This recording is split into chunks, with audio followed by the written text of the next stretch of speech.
Hello दोस्तों, यदि आप हमारे चैनल से नए जुड़े हैं तो हमारे चैनल एवी लाइव को सब्सक्राइब जरूर करें और अपने दोस्तों में शेयर करें। एक घना जंगल, सूरज अकेले चल रहा है। उसके हाथ में टॉर्च है और वो किसी की बात की परवाह किए बिना लगातार आगे बढ़ता जा रहा है। चलते चलते धीरे धीरे उसके पैरों की गति बढ़ने लगती है। उसे समझ नहीं आता कि ये क्या हो रहा है। धीरे धीरे उसके पैरों की गति इतनी बढ़ जाती है कि वो खुद को संभाल नहीं पाता और जमीन पर गिर जाता है। और जैसे ही वो नजर उठाकर देखता है तो सामने एक हट्टा कट्टा आदमी खड़ा था। सूरज उसका चेहरा देख पाता इससे पहले ही वो आदमी अपना पैर उठाकर सूरज के सिर पर मारता है और सूरज की नींद खुल जाती है। उसकी सांस फूलने लगती है। वो इधर उधर देखता है। शुक्र है, ये तो सिर्फ एक सपना था। कितना डर गया था मैं। ऐसा कहकर सूरज फिर से सो जाता है। अगले दिन ऑफिस में वो अपने दोस्त को अपने सपने के बारे में बताता है। शाम को जब सूरज घर लौटता है तो गांव से उसकी माँ का कॉल आता है। बाळा, कुठे आहेस तू? कब से कॉल कर रही हूँ। अब आई एम सॉरी आई, वो मैं काम में था ना, अभी घर पर आया हूँ। बेटा, कब से गांव बुला रही हूँ, लेकिन तू है कि तुझे टाइम ही नहीं मिलता। हाँ आई, मैं जानता हूँ बहुत दिन हो गए हैं, पर तू चिंता मत कर। अगले हफ्ते की छुट्टी की अर्जी दे दी है मैंने। अगले हफ्ते कुछ दिन के लिए गांव आ रहा हूँ। चलो फोन रखता हूँ माँ, ठीक है। कुछ दिन बाद सूरज अपने गांव जाने की तैयारी करता है और अपने गांव के लिए बस पकड़ने निकल पड़ता है। सूरज रात के तकरीबन 1 बजे गांव के बाहर बस स्टॉप पर पहुंचता है। कोई सवारी नहीं मिलती है, इसीलिए वो पैदल ही चलने लगता है। अरे यार, इससे अच्छा तो मैं कल सुबह निकल जाता। कम से कम तांगा तो मिल जाता। आगे जाने के बाद सूरज को जंगल के बीच से एक रास्ता दिखता है जिससे गांव जल्दी पहुंचा जा सकता था। सूरज ने सोचा कि लंबे रास्ते से जाने से तो अच्छा है कि जंगल के रास्ते से जाए। इस तरह से वो जल्दी पहुंच जाएगा। इसलिए सूरज जंगल के रास्ते से जाने लगता है। कुछ देर आगे जाने के बाद हल्की हल्की हवाएं चलने लगती हैं। सूरज को ठंड का एहसास होने लगता है। ये अचानक मौसम इतना ठंडा क्यों हो गया? सूरज ने घड़ी में देखा तो काफी देर हो गई थी। वो जल्दी जल्दी चलने लगा। तभी उसका पैर कीचड़ में पड़ा और वो फिसलकर जमीन पर गिर गया। वो खुद को संभालते हुए जैसे ही उठा तो सामने एक अधेड़ उम्र का आदमी दिखा। वो दिखने में हट्टा कट्टा था। सर पर पगड़ी, बड़ी मूछें, धोती कुर्ता पहने हुए था, जैसे कोई पहलवान हो। उसे देखकर सूरज एक पल के लिए डर गया। अभी तो यहाँ कोई नहीं था, आप अचानक कहाँ से आ गए? और आप हैं कौन? कहाँ जा रहे हो? मैं तो अपने गांव जा रहा हूँ, लेकिन आप कहाँ जा रहे हैं? मैं कहीं नहीं जाता, यहीं रहता हूँ।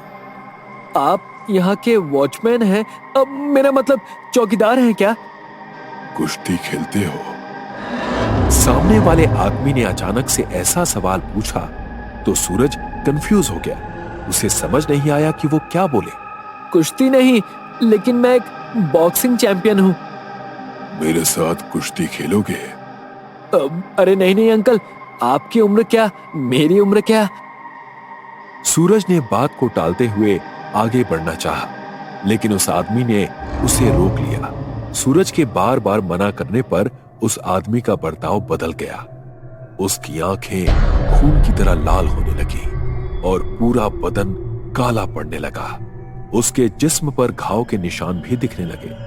ये सब देखकर सूरज की चीख निकल गई। कौन हो तुम और मुझसे क्या चाहते हो? मेरे साथ कुश्ती खेलो। अगर तुम जीते तो जिंदगी भर तुम्हारा गुलाम बनूंगा, और अगर मैं जीता तो तुम्हारी जान मेरी। सूरज को कुछ समझ में नहीं आ रहा था कि वो क्या करे। उसने भागने की कोशिश की, लेकिन उसके पैर मानो जमीन में धंस गए हो। वो अपनी जगह से हिल भी नहीं पा रहा था। छोड़ दो मुझे, मैंने तुम्हारा क्या बिगाड़ा है? जाने दो मुझे। अपनी जान बचाना चाहते हो तो मैदान में आ जाओ। मैं इससे जीत तो नहीं पाऊंगा। इससे बचने के लिए कोई और रास्ता अपनाना होगा, नहीं तो ये मुझे नहीं छोड़ेगा। मैं तुमसे कुश्ती करने के लिए तैयार हूँ, लेकिन मेरी एक आखिरी इच्छा है। अगर तुम मेरी ये इच्छा पूरी कर दो तो मैं वादा करता हूँ कि मैं तुम्हारे साथ कुश्ती करूंगा। कौन सी इच्छा? मैं आखिरी बार अपनी माँ से मिलना चाहता हूँ। वो मेरी राह देख रही है। उससे मिलने के बाद तुम जब मुझे बुलाओगे मैं आ जाऊंगा। और अगर तुम नहीं आए तो?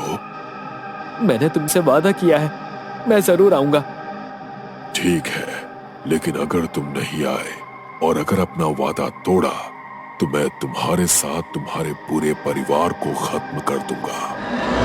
नहीं नहीं, मैं जरूर आऊंगा। ठीक है, 5 दिन बाद अमावस की रात है। तुम रात 12 बजे आ जाना। तब तक मैं तुम्हारी राह देखूंगा। याद रहे, तुम्हें वापस आना है। भूत ने सूरज को छोड़ दिया। सूरज दौड़ते हुए अपने घर गया और अपनी माँ से मिला। सूरज की ये हालत देखकर उसकी माँ घबरा गई। सूरज, क्या हुआ बेटा? तुम इतने घबराए हुए क्यों हो? काय झालं? सूरज ने सारी बात अपनी माँ को बताई। सूरज की बातें सुनकर शकुंतला के पैरों की जमीन खिसक गई। वो डरते हुए बोली, तू वहाँ वापस नहीं जाएगा बेटा, नहीं जाएगा तू। तुझे जो आदमी मिला था वो कोई साधारण आत्मा नहीं है, वो एक प्रेत आत्मा है। वो खबीस है, खबीस। मैंने तुम्हारे बाबा को खो दिया है। अब तुम्हें खोने की ताकत नहीं है मुझ में। मतलब क्या हुआ था बाबा के साथ? शकुंतला ने बताया कि सूरज जब 5 साल का था तो उसके पिता बलराम इस गांव के जाने माने पहलवान थे। आसपास के गांव में ऐसा कोई नहीं था जो उन्हें टक्कर दे सके। वो दिखने में तगड़े थे। कुछ पहलवान तो उनके नाम से भी डरते थे। हर अखाड़े में वो जीत कर आते थे और कुश्ती में जीते हुए पैसे गरीबों में बांट देते थे। लेकिन वहां से वापस लौटते समय उन्हें देर हो गई, इसीलिए वो जंगल के रास्ते से आए। बीच में उन्हें उस खाविस ने रोक लिया और कुश्ती के लिए चुनौती दी। क्यों पहलवान, कुश्ती के नाम से डर गए या अपनी जान बचाने के लिए डर रहे हो? अपने सामने आती चुनौती देखकर बलराम पहलवान ने चुनौती स्वीकार कर ली और उन दोनों में कुश्ती शुरू हुई। खाविस से कुश्ती यानी अपनी मौत को आमंत्रण देना। खाविस को हराना कोई आसान बात नहीं थी, लेकिन उसके बाबा बचपन से जिद्दी थे। उन्हें कुश्ती में हारना मंजूर नहीं था। बहुत देर तक कुश्ती चलने के बाद आखिर में बलराम पहलवान जीत गया। शर्त के मुताबिक अब खाविस को बलराम पहलवान का गुलाम बनकर रहना था, लेकिन खाविस ने उन्हें एक चुनौती दी। कुश्ती तो तुम जीत गए हो, लेकिन जब तक तुम अपने घर नहीं पहुंच जाते तब तक मैं आजाद हूं। घर जाते वक्त अगर तुमने पीछे मुड़कर देखा तो मैं तुम्हारी जान ले लूंगा। बलराम पहलवान ने उसकी बात स्वीकार की और घर की ओर निकल गए। रास्ते में खाविस ने उन्हें परेशान किया ताकि वो पीछे मुड़कर देख सके, लेकिन बलराम पहलवान अपनी बात पर अड़े रहे और वो घर की चौखट तक आ भी गए थे। लेकिन तभी खाविस ने अपना आखिरी दांव खेला। उसने सूरज के रोने की आवाज में बलराम पहलवान को आवाज लगाई। बाबा, बाबा, बाबा। अपने बच्चे की रोती हुई आवाज सुनकर बलराम एक पल के लिए सब कुछ भूल गए और पीछे मुड़ गए। वो जैसे ही पीछे पलटे उन्हें पीछे खाविस दिखाई दिया। वो वही चक्कर खाकर गिर गए। उनकी तबीयत बिगड़ने लगी। पहले उन्हें खून की उल्टियां होने लगी, फिर उनका शरीर धीरे धीरे कमजोर होने लगा। उन्होंने बिस्तर पकड़ लिया। 2 दिन बाद उनका शरीर काला पड़ने लगा, सड़ने लगा। उनके शरीर पर घाव बनने लगे। मौत की आखिरी रात उन्होंने सूरज की माँ को पूरी बात बताई कि ऐसा क्यों हो रहा है, और अगली सुबह वो इस दुनिया को छोड़कर चले गए। तुम्हारे बाबा को ले जा चुका है वो। उनकी आत्मा आज भी खबीस के पास कैद है। अब मैं तुम्हें नहीं जाने दे सकती। अपनी माँ की बात सुनकर सूरज चुप हो गया। उसे कुछ समझ में नहीं आ रहा था कि वो क्या करे। उसके पिता की आत्मा आज भी मुक्ति के लिए तड़प रही होगी। ये बात सोच सोचकर सूरज का मन और भी दुखी हो रहा था। फिर उसे एक बात सूझी। वो एक तांत्रिक के पास गया और उसे सारी बात बताई। बच्चे, तो जिस आत्मा की बात कर रहा है वो कोई साधारण आत्मा नहीं है।